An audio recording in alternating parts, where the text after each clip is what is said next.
Hello everyone. So now we are going to learn a concept, a different variation in bubble sort. As we already know, bubble sort is one of the most simplest sorting algorithm that we learn in our programming life. So this is a recursive version. We are not iterating through the loop. We will call the code itself, call the function itself, and that's how our work will be done. So what we basically do is our strategy will be, suppose we are taking one array 3, 5, 7, 2, 8. So this is the array. So what we do is, if suppose we have to arrange it in ascending order, so we will take the highest number, we'll shift it to the end. So to make it more challenging, I'll take this one as the smallest. So let's take this as 1. So what we do is, I'll first write the code, then we'll do a dry run and the concept will be clear. So I name this method as bubble sort, and if I'm using C language, I'll pass the array and I'll pass the length of the array.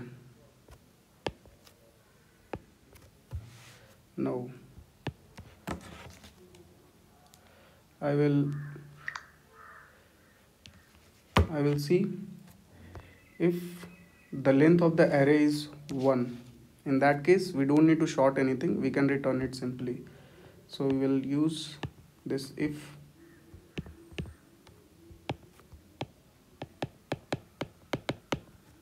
So we will simply return,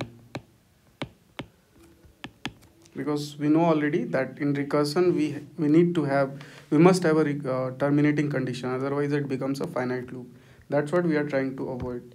In other cases, we'll use a for loop.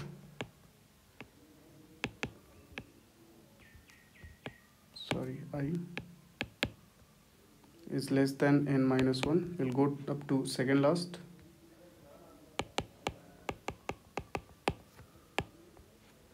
And then we'll check if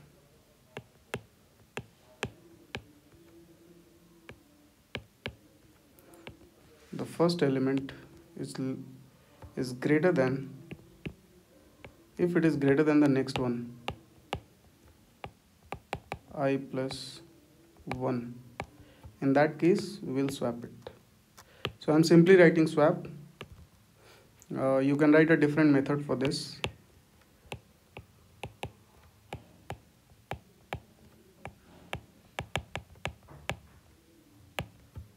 And then we'll end the loop. And now if you'll see here, if this loop keeps on going up to the second last, the highest number, whichever is the greater, will keep on going, shifting to the right, and ultimately it will be at the end. So now we don't need to sort the last one. Now we can not consider the last element and we can pass only the remaining part, the first left parts, to sort further. So now we'll again call it. We'll call the same method.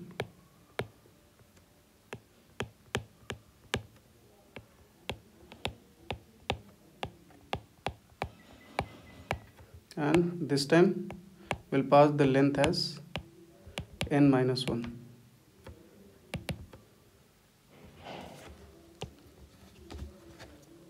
So that is how we can perform this recursive bubble sort. So let's take one example and we will see how it is happening. So the example we have already taken 3, 5.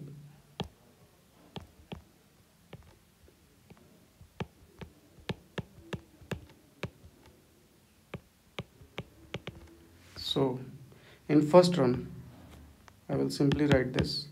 In first run, we will pass to the function this array and the length will be 1, 2, 3, 4, 5. So n will be equal to 5. And this is the array. So after this, what will be returned, you can see.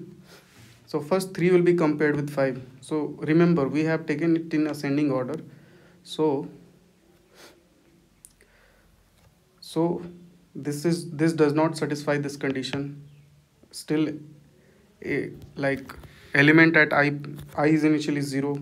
So basically I plus 1 is still smaller than, sorry, greater than the previous one, so there will be no swapping.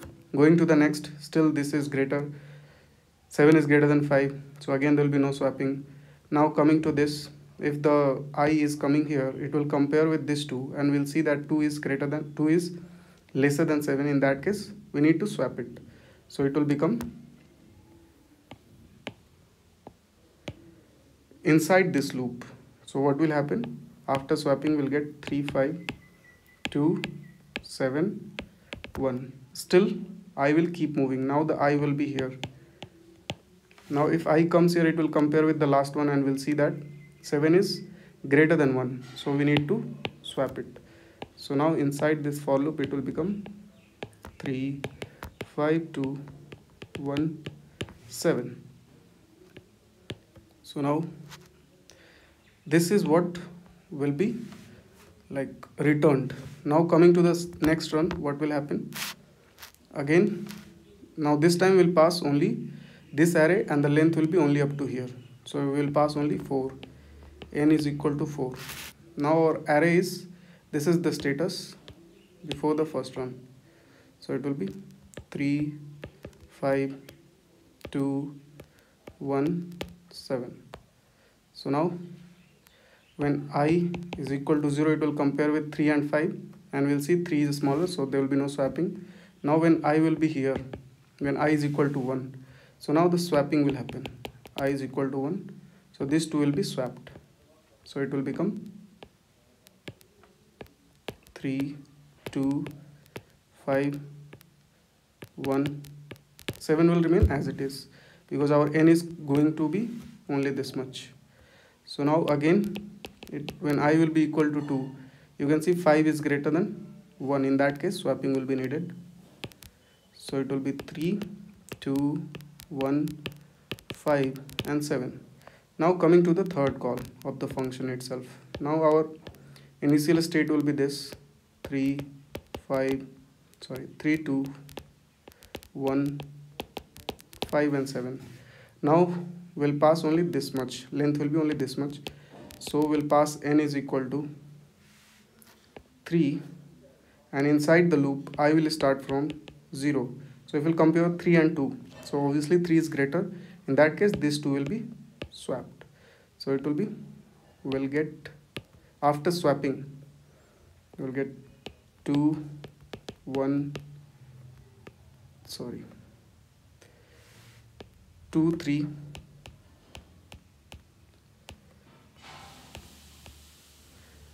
2 3 1 5 and 7.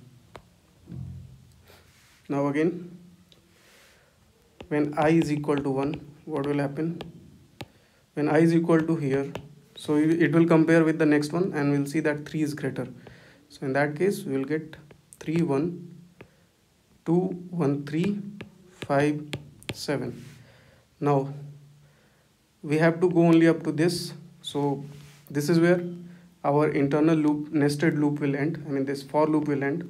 Now we'll go to the fourth run and then this is the initial status now. So we will have 2 1 3 5 7 and to this will pass only N is equal to 2 and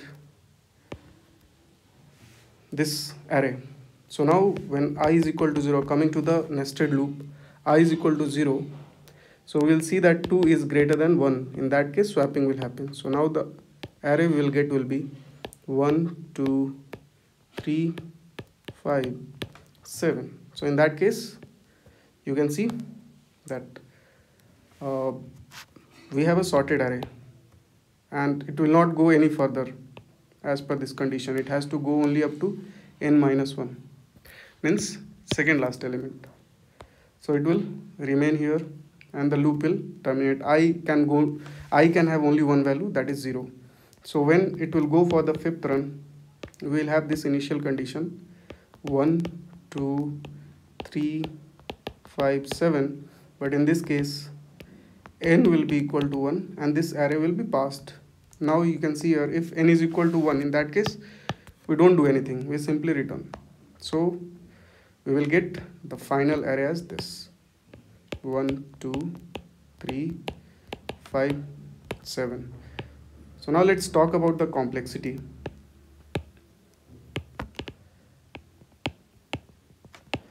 Complexity of algorithm.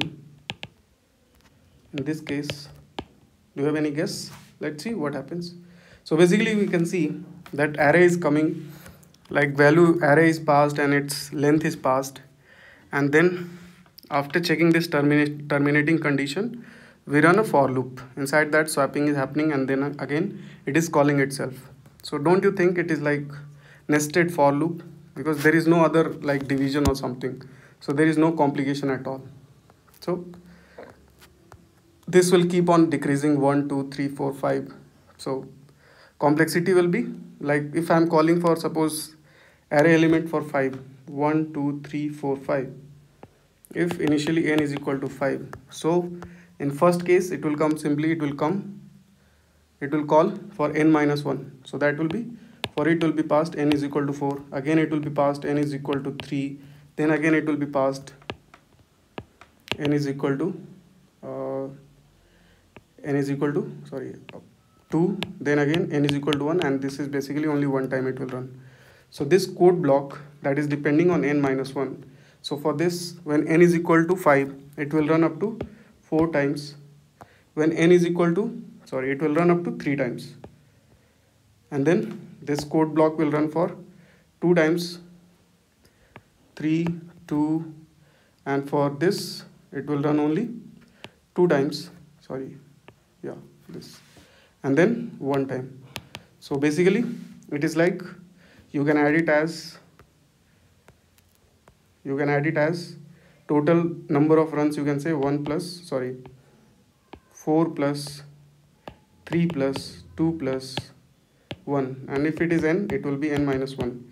So basically it is sum of natural numbers, and you know from mathematics the sum of natural numbers is 1 2 3 4 is equal to n into n plus 1 by 2, that has order n square. So this same will go for this, it will simply become n minus 1 into n divided by 2, still the order remains n square, so order will be n square. Even in worst case scenario and in best case scenario or average case scenario, the order will remain n square.